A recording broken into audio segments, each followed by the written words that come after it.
Welcome to Small Creator Unfiltered, where we go behind the scenes of Small Creator Studio and talk about that small creator life. So some of you guys are probably thinking that you want to possibly become a YouTuber, YouTube, content creator, and you're looking at your competition and saying to yourself, "There's no way I can compete against those guys. They got professional teams behind them, they got big budgets, and they're just too good at what they do." And the short answer is, you're right. You can't compete against those guys. But the good news is that they started somewhere. Everyone starts somewhere. As Think Media always says, you got to just hit record.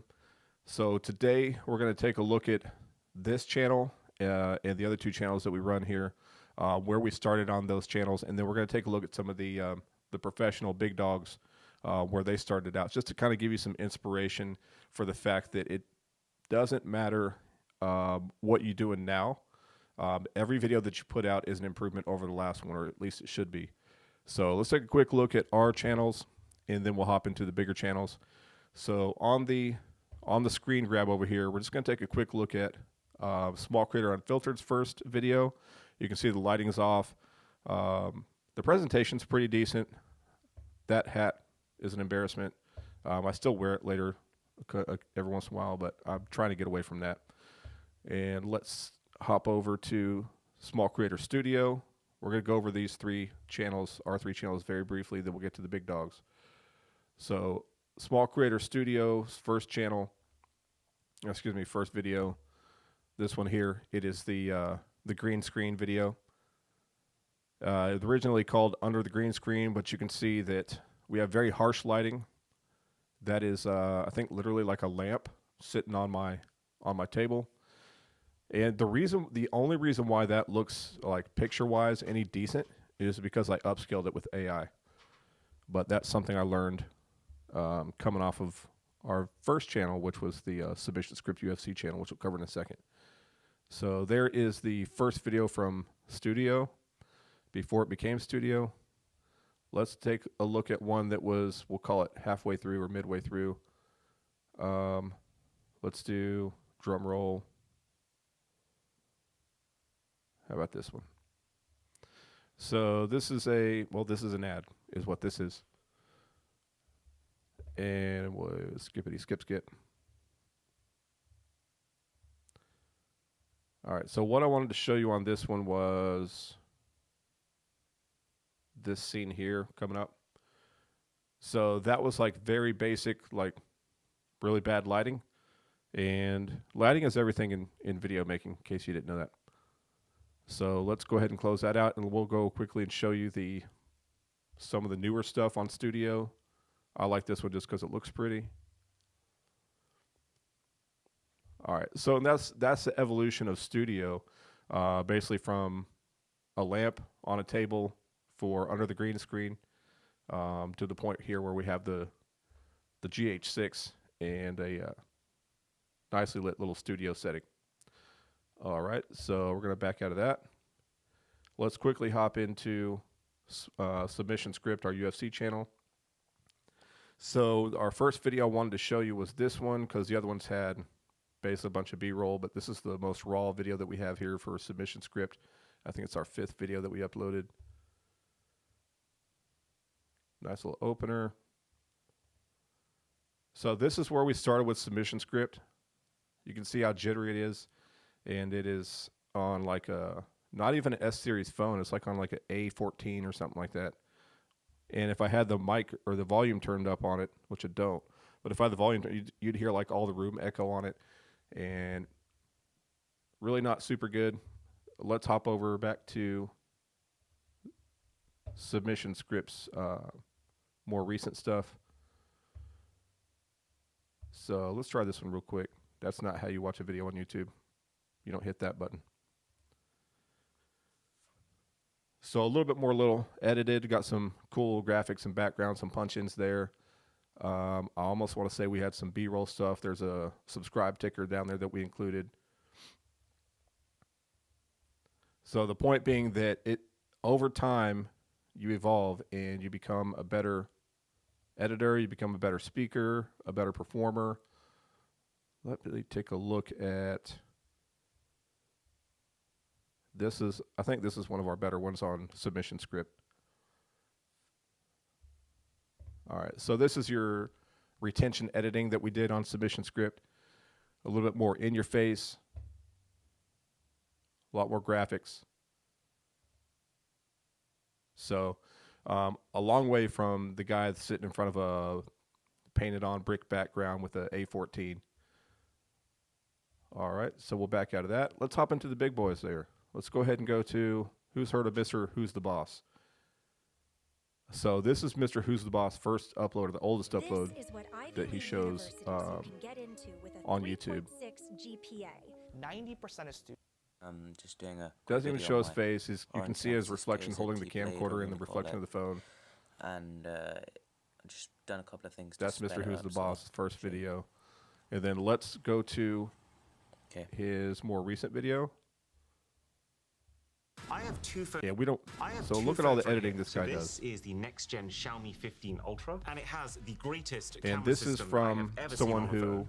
was like a kid, basically talking about cathedral over there.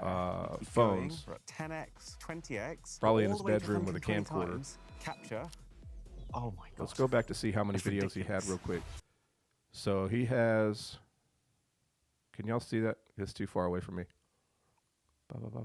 There it is. 1.7K videos. 1,700 videos.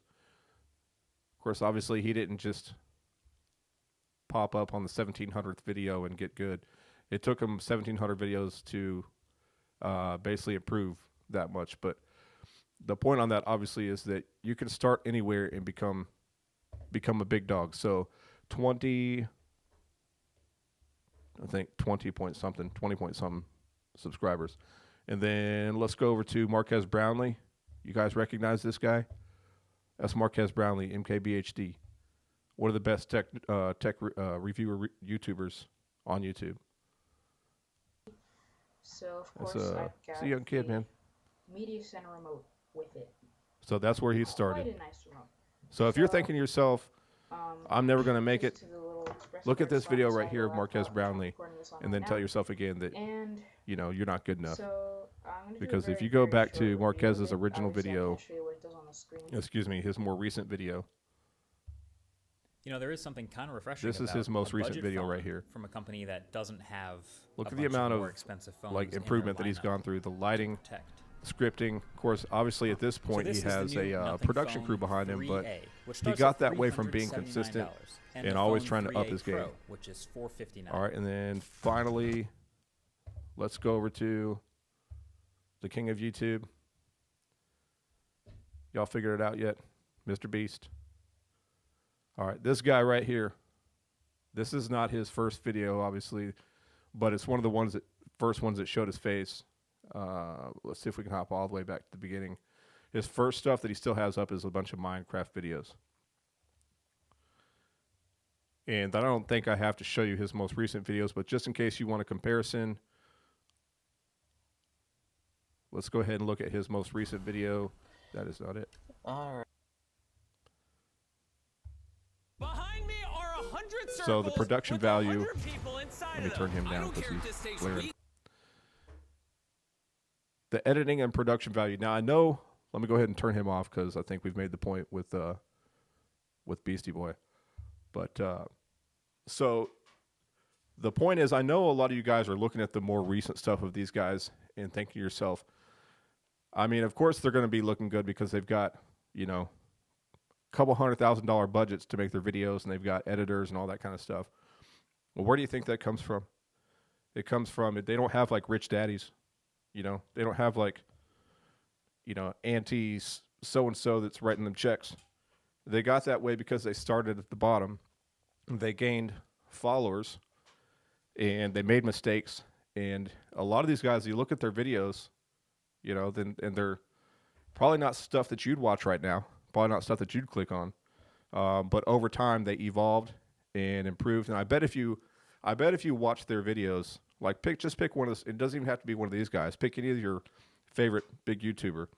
Go click on their oldest stuff and then watch a video from every, like, say 6 months to a year and just watch that person progress. But also compare them from what they are today to who they were when they first started. And some people might say, oh, you know what? YouTube, if you're not big by now, you're not going to make it. And that's not true. There's guys that are making names for themselves, you know, like today. You know, the last month or last couple of months, there's channels that have blown up over the last couple of months. Not because they're amazing, but because they learn from the program, the system, and they try to improve themselves on a daily basis. I had a guy ask me today, I'm actually going to do a collab with him here pretty soon, Just Bush Gaming. If you guys haven't checked out Just Bush Gaming, I'm going to be partnering up with him pretty soon to see if we can't go over some improvements on some gaming stuff. But Just Bush Gaming, go check him out. Check out his Call of Duty stuff.